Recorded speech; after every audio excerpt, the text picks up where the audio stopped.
ओम नमः सिद्धेभ्यः। ओम नमः सिद्धेभ्यः। यदर्चा भावेन प्रमुदित मनाधर दुर्यः क्षणादासित सर्गे गुणगण समध्या सुखनिधि लवन्ते सद्भक्त्या शिवे सुख समाजं किमुददा महावीर स्वामी महावीर स्वामी नयन प्रतिगामी भवतु मे महावीर स्वामी नयन प्रतिगामी भवतु मे गुरुवाह पंतनो नित्यं ज्ञान दर्शन नायिका चारित्राणां गंभीरा मोक्षे मार्ग बंधिका। पंच परमेश्वरी भगवान की, एक आदिनाथ भगवान की, अंतिम शासनपति भगवान महावीर स्वामी की, आचार्य श्री कुंद कुंद भगवंत की, आचार्य श्री विमल सागर जी महाराज की, आचार्य गुरुदेव सरस्वती सागर जी महाराज की, तीन कामनो करोड़ मणि राजों की, द्वादशांगिन वाणी माता की। जय बोले परम पूज्य आचार्य गुरु 108 श्री सुंदर सागर जी महामुनि राज की, समस्त आचार्य संघ की। भव्य आत्माओं, अंतिम तीर्थंकर भगवान महावीर, अंतिम शासनपति भगवान महावीर जो हमारे अंतिम तीर्थंकर हैं, जिनकी वाणी पहले भी कल्याण करने वाली थी, आज भी कल्याण करने वाली है और आगे भी कल्याण करने वाली होगी। सौभाग्यशाली हो, समीचीन धर्म मिला है, सच्चा धर्म मिला है। बंदा दुनिया में किसी भी स्थान पर चले जाना, धर्म के नाम पर ही आपको बर्बाद किया जाता है। पग पग पर कहीं भी चले जाना, एक छोटा मंदिर मिल जाएगा। हर रोड पे, कॉलोनी पर कोई ना कोई भगवान मिल जाएगा, किंतु सारे भगवान तुम्हें संसार सागर से पार कर देंगे ये जरूरी नहीं है। और ये भी ना सोचना कि जैन बन गए हो तो तुम भगवान बन जाओगे। ये भी ना सोचना कि जैन हो तो भगवान बन जाओगे। हो सकता है जैन होने के बाद भी आप नरक गति में चले जाओ। हो सकता है जैन होने के बाद भी, मंदिर जाने के बाद भी आप तीनों चायु का बंद कर लो। और ऐसा भी हो सकता है घर में बैठा बैठा व्यक्ति देवायु का बंद कर ले। सारा खेल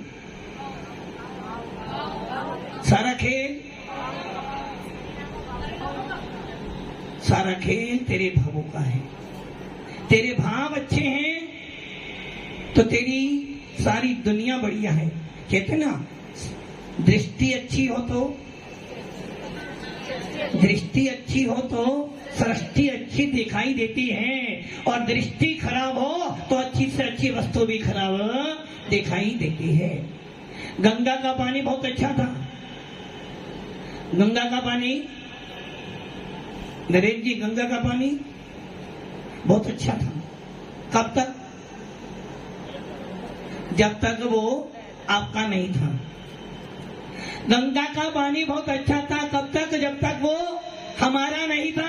और जिस दिन से वो गंगा का पानी मेरा बन गया, मेरे लिए गंगा जल बन गया, मैंने अपने घर में लाकर रख लिया। और जब तक मेरी बोतल में रखा हुआ है उसका स्वामी मैं हूं। और जब तक वो बहरा था, किसका था? सबका था। सब पीते थे, सबकी प्यास मिट जाती थी। और जैसी बोतल भरकर आ गया तो पीने वाले को सोचना पड़ेगा, भैया उसका पानी है, पीऊं या ना पीऊं। यदि पीऊंगा तो पूछना पड़ेगा। और पीने के बाद यदि मैंने पानी पी लिया तो उसकी जैसी वाणी भी बोलनी। जिसका खाते हो उसकी बजानी तो। इसलिए भीलवाड़ा वाले भी बजाने तो आगे। महाराज जी को हमने खिलाया, भैया बजाने को पहुंच तो जाओ वरना क्लास तो। अरे भैया, जिस प्रकार गंगा का पानी स्वच्छ होता है और जो पीता उसकी प्यास मिटती है, वैसे ही भगवान महावीर के शासन में दिगंबर मुनिराज भी चलते फिरते रहते हैं। और जब चलते फिरते रहते हैं तो जहाँ जाते हैं वहीं पर एक नया समोसरण तैयार हो जाता है। इसलिए दिगंबर साधु हमेशा चलते फिरते रहते हैं। किंतु कुछ काल ऐसा भी आता है जब दिगंबर साधु को भी रुकना पड़ता है।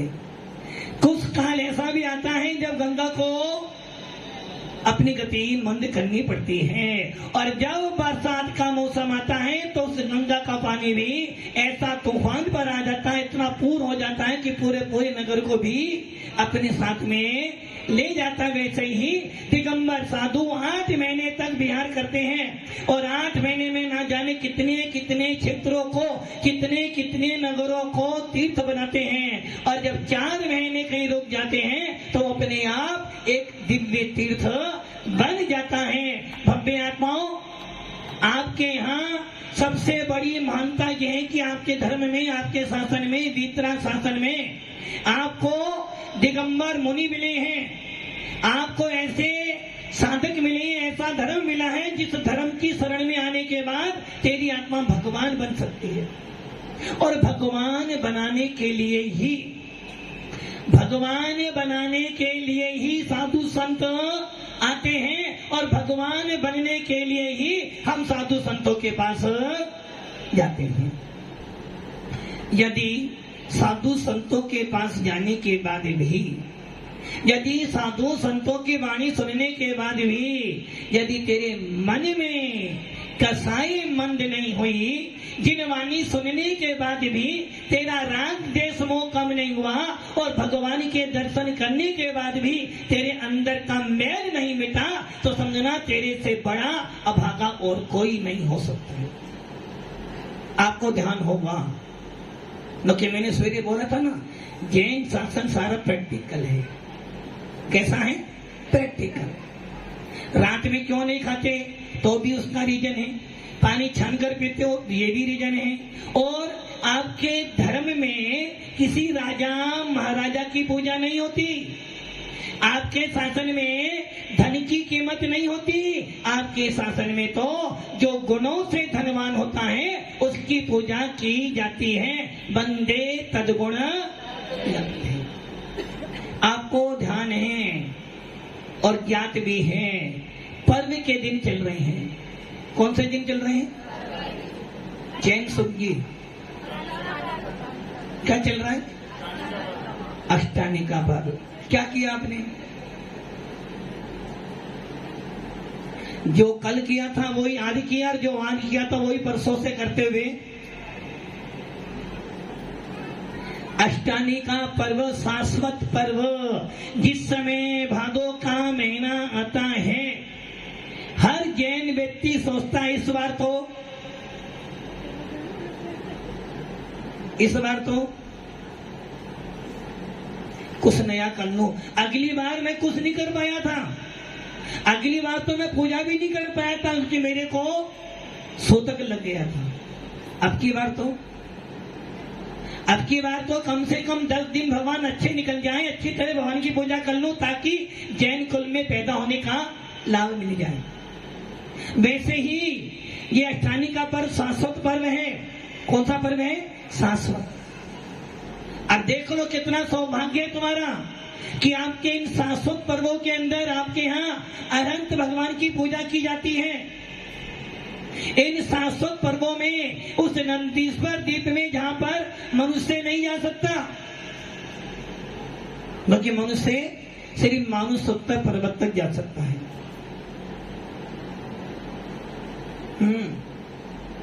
कहां पे जा सकते हो? एरोप्लेन से। अमेरिका, यूएस, चीन, जापान जा सकते हो, तो एरोप्लेन से नंदीश्वर द्वीप जा सकते हैं। क्यों? जब यूएस जा सकते हो, जापान जा सकते हो, नागालैंड जा सकते हो, तो नंदीश्वर द्वीप नहीं जा सकते? नंदीश्वर द्वीप जा तो सकते हैं एरोप्लेन से जा सकते हैं। आज आप एरोप्लेन बोलते हो, पहले विमान बोलते थे। किंतु नंदीश्वर द्वीप जाने के लिए मनुष्य भव नहीं, देव पर्याय चाहिए, जो कि 2.5 द्वीप के आगे अर्थात मानुषोत्तर पर्वत के आगे। हम लोग कहाँ रहते हैं? ये लोग 3 भागों में बटा है। ये पूरा लोग कितने भागों में है? पहला भाग परिवार का, पहला भाग परिवार का, पहला भाग परिवार का, दूसरा भाग दुकान का, तीसरा अपना। ये 3 लोग हैं। तो यही पढ़ा है हमारे 3 लोग कौन से हैं? पहला परिवार की चिंता करना, दूसरा दुकान अच्छी चलाना, और तीसरा थोड़ा बहुत अपने बारे में भी। किंतु ये 3 लोग नहीं, 3 लोग होते हैं अधो लोक, मध्य लोक और ऊर्ध्व लोक। इन तीनों लोकों में हम लोग मध्य लोक में रहते हैं। और इस मध्य लोक में असंख्यात द्वीप समुद्र हैं। कितने द्वीप समुद्र? असंख्यात। और हम लोग जो मनुष्य हैं वो कहां तक जा सकता? मानुषोत्तर पर्वत अर्थात जम्मू द्वीप, लेमन समुद्र, धात्ती खंड, कालोददी, पुष्करार, राधा पुष्करार, और उसी में बीचों बीच में क्या बना हुआ है? मानुषोत्तर पर्वत। उस मानुषोत्तर पर्वत से आगे मनुष्य नहीं जा सकता। इसलिए आचार्य ने लिखा कि इस मध्य लोक में मात्र मनुष्य की अंतिम सीमा है मानुषोत्तर पर्वत, इसके आगे मनुष्य नहीं जा सकता। किंतु मुनिराज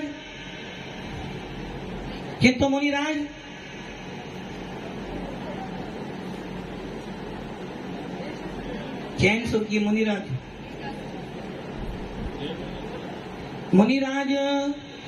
अच्छा ये बताओ, जब आप गाड़ी से हाईवे पे जाते हो, बीच में टोल टैक्स मिलते हैं, लाल बत्ती मिलती है, हरी बत्ती मिलती है, आपको कोई भी रोक सकता है। और यदि आपको एरोप्लेन से जाना है और आपका आईडी पोर्ट में थोड़ी सी गलती हो गई है तो आपको नीचे ही।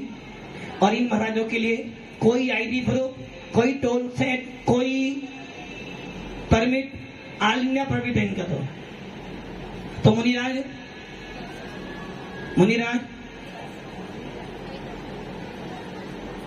तो जा सकते हैं ना?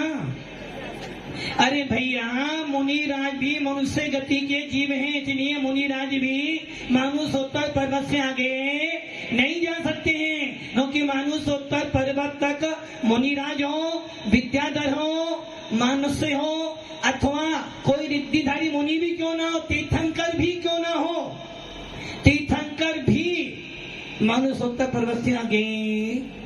क्योंकि मनुष्यों की अंतिम सीमा है मानुषोत्तर पर्वत। इसलिए उन नंदीश्वर द्वीप कौन सा द्वीप आता है? 8वां द्वीप। कौन सा द्वीप है? 8वां द्वीप। और उस 8वें द्वीप में नंदीश्वर द्वीप के अंदर कौन जाते हैं? 4 निकाय के देव जाते हैं। कौन से देव जाते हैं? 4 निकाय के देव जाते हैं। कौन कौन से देव? भवनवासी, व्यंतर, ज्योतिष और कल्पवासी। अब आप ये सोच लो, भवनवासी देव भी कहाँ जा रहे हैं? कहाँ जा रहे हैं? किस लिए जा रहे हैं? मैं बंदो जिन देव को कर अति निर्मल भा, करम बंद के छेद को। वो देव भवनवासी देव कहाँ जा रहा है? नंदीश्वर द्वीप जा रहा। किसकी पूजा करने जा रहा है? भगवान वीतरागता की पूजा करने जा रहा। व्यंतर, यदि यहाँ पर व्यंतर आ जाए तो क्या हो जाएगा? क्या? आप तो भागने वाले नहीं, भीलवाड़ा वाले कहाँ भागने वाले? यदि यहाँ व्यंतर राजा महाराज जी को व्यंतर लग गया, अरे व्यंतर भी जो होते हैं 8 प्रकार के होते हैं व्यंतर भी, वो 8 प्रकार के व्यंतर देव कहाँ जा रहे हैं? नंदीश्वर द्वीप में जा रहे हैं भगवान की पूजा करने के लिए। कौन से भगवान की? वीतरागी भगवान की पूजा करने जा रहे हैं। सौधर्म इंद्र, ईशान इंद्र, सनत कुमार, महेंद्र आदि सारे देव कहाँ जा रहे हैं?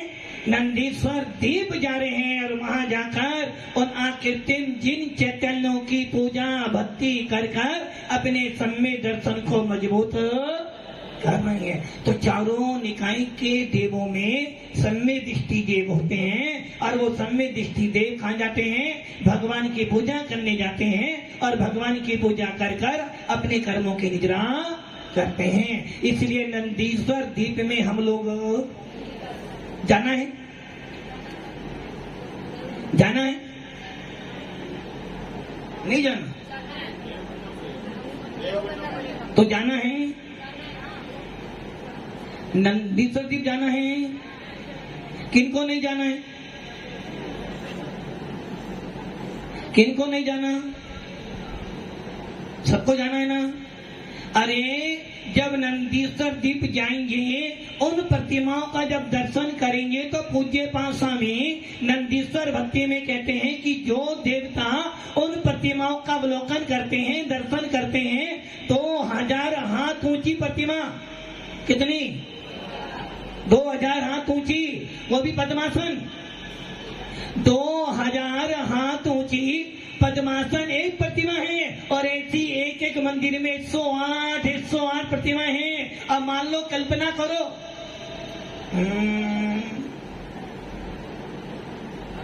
कल्पना करो, आज आपको समाचार मिलता है कि भीलवाड़ा के आरके कॉलोनी में 108 प्रतिमा निकली हैं और 108 प्रतिमाएं, एक एक प्रतिमा 2-2 हजार हाथ ऊंची हैं। बोलो कैसा लगेगा? कहां जाओगे पहले? भीलवाड़ा में फिर पैर रखने का स्थान क्यों नहीं मिलेगा? अरे भैया, एक एक जब हम 10-10, 12-12, 15-15 फीट की प्रतिमाएं देखते हैं, बाहुबली की प्रतिमा कहां पर?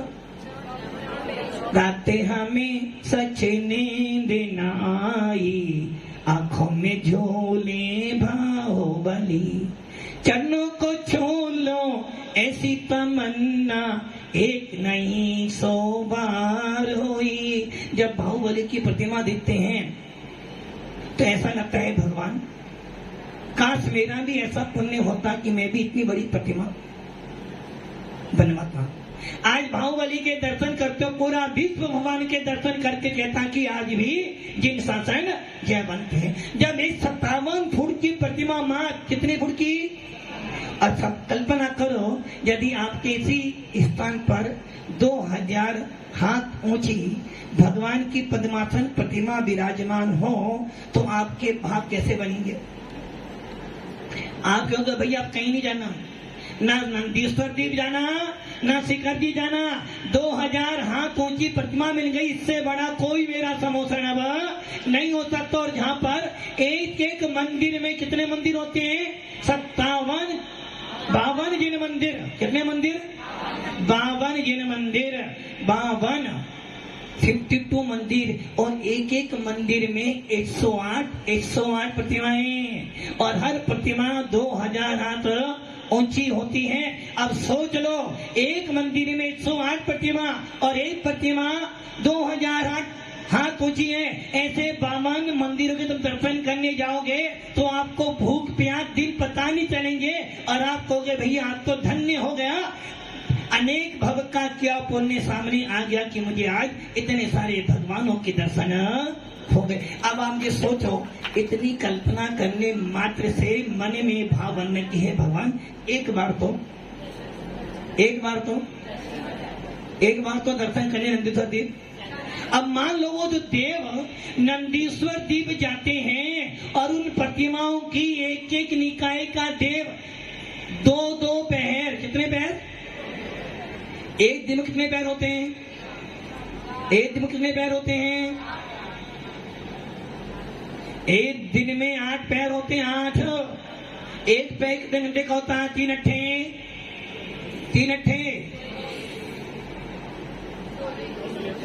34। इतना तो कोठरी वालों को एक घंटे में, एक दिन में 8 पैर और एक पैर में 3 घंटे, 3 अट्ठे 24। तो एक निकाय का देव 2 पैर, कितने पैर तक? 6 घंटे तक पूजा करता है। यदि सौदामिंद्र ने पूर्व दिशा में बैठकर 6 घंटे पूजा की है तो उसी समय में भवनवासी देव दक्षिण में, व्यंतर देव पश्चिम में और ज्योतिष देव उत्तर में बैठ के पूजा करेंगे 6 घंटे तक पूरी। और 6 घंटे के बाद जैसे वो घड़ी का कांटा घूमता रहता वैसे ही वो देव भी दिन रात 24 घंटे तक हर देव वहां जाकर जिनेंद्र देव की पूजा करते रहते। उन्हें अब कोई काम नहीं, ना समोसन में जाना है ना उन्हें कहीं, उन्हें तो मात्र उन नंदीश्वर दिन में पूरे 24 घंटे पूजाएं चलती रहती है। हर देव अपने परिकर के साथ में जाकर उन भगवान की पूजा करता है, पंच कल्याण करता है और ना जाने कौन कौन से द्रव्य चढ़ाकर पूजा करता है। कोई संगीत बजा रहा है, कोई ढोलक बजा रहा है, कोई नृत्य कर रहा है, कोई पूजा पढ़ रहा है, कोई फल चढ़ा रहा है और कोई भगवान की भक्ति में मगन हो रहा है।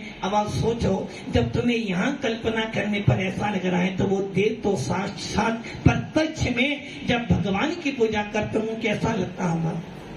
अब बताओ कहाँ जाना है? एक बार तो कैसे जाओगे? मनुष्य बनकर जा नहीं सकते, तिजन से बनकर जा नहीं सकते। और नारकी तो यदि जाएगा भी, पहले तो जाएगा नहीं, चला भी जाएगा तो लड़ाई करेगा, तो क्या बनकर जाओगे? तो जाना ही नहीं। एक बार देखो कितनी गलत बात, कितनी नादानी कर रहे हो, मूर्खा वाली बात कर रहे हो ना। सूर्य मैंने बोला था ना, वो कोठरी में रहने वाले को क्या मिली थी? कोठरी में रहने वाले को पोटली मिली थी। अब वो पोटली कौन ले गए? अब्दुल जी अपने घर ले गए। कहाँ ले गए? कहाँ ले गए? नरेश जी कहाँ ले गए? अपने भीलवाड़ा ले गए। क्या करा? एक एक कांच, बोली कांची तो है, बांट दो। बांट दूंगा तो लोग कि हाँ कांच बांटा, एक एक कांच सबको बांट दिया और एक कांच अपने पास में रख लिया। इतने में झोरी आया, बोला सेठ जी क्या कर रहे हो? बोलो कुछ नहीं, कांच देखो। अरे सेठ जी ये कांच नहीं, तो हीरा है। क्या है? अब नरेश जी सोच रहे हैं अरे भैया मैंने तो कांच समझकर बांटा था, अब तो वापिस मिलने वाला। चलो एक ही बच्चा, इससे काम कर लो, वैसे ही भव्य हाथ पाओ। आपको अभी नंदीश्वर दीप जाना है, आप देव बनकर जाओगे? कहीं आप मूर्खता वाला काम नहीं कर रहे? जब जिनेंद्र देव की प्रतिमा इतनी सुंदर है कि 2008 उनकी एक प्रतिमा है और यदि ऐसी 108 प्रतिमा एक मंदिर में है तो 52 मंदिरों की जब मैं दर्शन करूंगा तो मुझे कितना आनंद आएगा? आनंद आएगा ना? तो जाना तो है ना। मूर्ख वाले काम कर रहे हो। जब आप प्रतिमा को इतना सुंदर कह रहे हो, कभी ये भावना की है भगवान जब ये प्रतिमा इतनी सुंदर है और मैं देव बन के दर्शन करने जाऊंगा, यदि मनुष्य गति से मैं देव बन भी गया तो कौन सा बड़ा काम कर लिया मैंने? यदि मैं मनुष्य से देव बन भी गया कौन सा बड़ा काम कर लिया? अरे भगवान, मैं देव बनने के लिए जिन शासन में नहीं आया, मैं देव बनने के लिए पूजा करने नहीं आया और मुझे देव गति में जाने के लिए पूजा नहीं करता तेरी। मैं तो तुम्हारी पूजा तुम जैसा बनने के लिए आया हूँ। मुझे नंदीश्वर दीप नहीं जाना बल्कि तेरी पूजा करके पूज्य बनना, ताकि मैं भी सिद्धालय में विराजमान हो जाऊं और मेरे को भी लोग दर्शन करने। कहाँ जाना? कहाँ जाना? पहले कह रहे थे देव गति में जाना, अब कह रहे सिद्धालय में जाना। सिद्धालय में जाना है पक्का? अजय जी पक्का सिद्धालय में जाना है ना? सिद्धालय में तो अनंत बार होकर आए हो, अनंत बार। एक श्वास में 8-10 बार जन्म्यो भरियो दुख बार, निश्चि भूमि जले पावक भयो। पवन प्रत्येक वनस्पति भयो। सिद्धालय जाना है। यदि एक इंद्री बन के चले जाओगे तो अनंत काल बिता दोगे। अब की बार मनुष्य भव मिला है, देव बनने के लिए नहीं मिला, देवादिदेव बनने के लिए मिला है। हमें मनुष्य भव मिला है, देव बनने के लिए नहीं, देवादिदेव बनने के लिए मिला है। यदि मैं साहूकार के पास जाऊं, किसके पास जाऊं? साहूकार के पास जाऊं और साहूकार जैसा बन के नहीं आ पाऊं तो फायदा क्या है? यदि सोने की खदान में जाऊं और काला होकर आ जाऊं तो फायदा क्या हुआ? उसी प्रकार मनुष्य भव मुझे मिला, जिन शासन मुझे मिला, वीतराग धर्म मुझे मिला, और फिर भी मैं देव बनकर जाऊं तो कोई बड़ी बात? ये पर्याय, ये धर्म देवादि देव बनने के लिए मिला है। ये मनुष्य भाव जिन शासन कर्मों का अंत करने के लिए मिला है। और जब भी तेरे कर्मों का अंत होगा, जब भी तेरे कर्मों का अंत होगा तो वीतराग शासन से होगा। जब भी तुझे आत्मीय सुख मिलेगा तो जिन शासन से ही मिलेगा, और जब भी भगवान बनेगा तो वीतराग शासन से ही। देव बन भी जाओगे पुनः मनुष्य, तो क्या करना आपको? मनुष्य तो बन गए आप। कहाँ? 7 राज्यों ऊपर आ गए हो, और कहाँ जाना आप?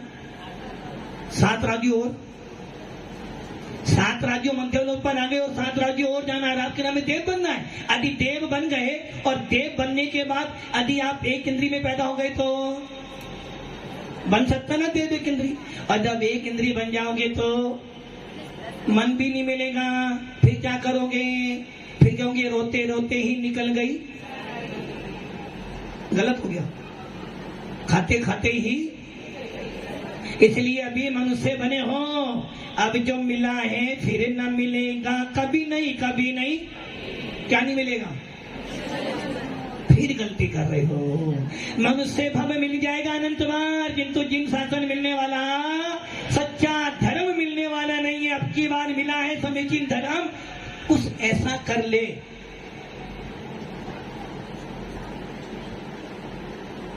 अब भीलवाड़ा वाले सोच रहे हैं क्या करें भी ऐसा, जो बोले मना कर तो रहे हैं, चतुर्मास करवा रहे हैं आपका, और क्या कराएं?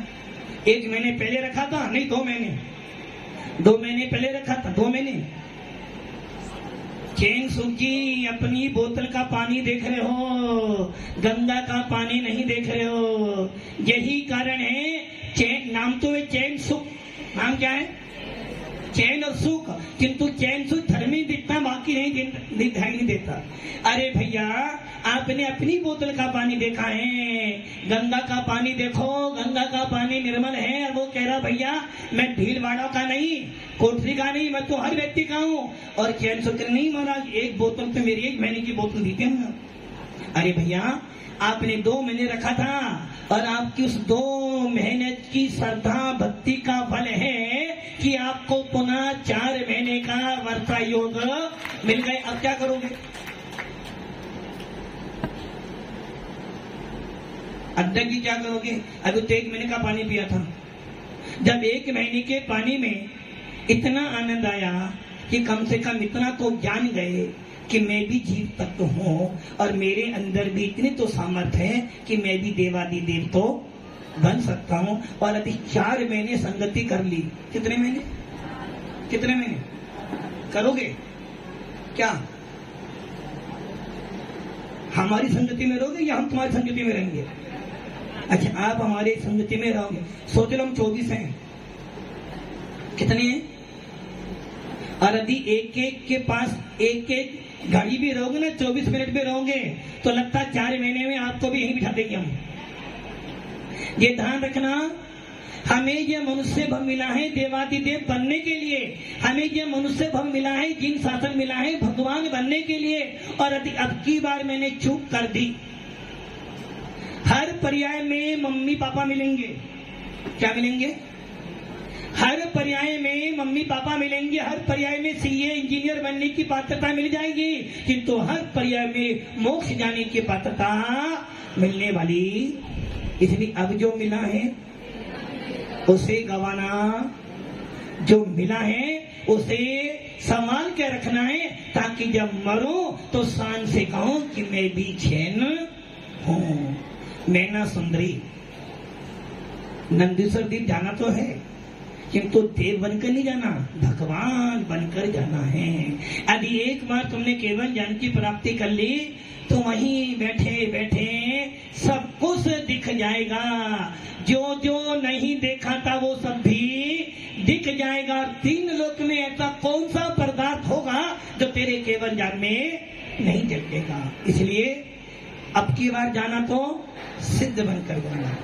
इसलिए भव्य आत्माओं, नंदीश्वर द्वीप में देवता जाते हैं, पूजा करते हैं, समय दर्शन प्राप्त करते हैं, और हम लोग इस भरत एरावत के लोग क्या करते हैं, यहीं पर नंदीश्वर द्वीप की कल्पना कर यहीं पर उन आकृतिम जिन चेतनों की पूजा वंदना करते हैं।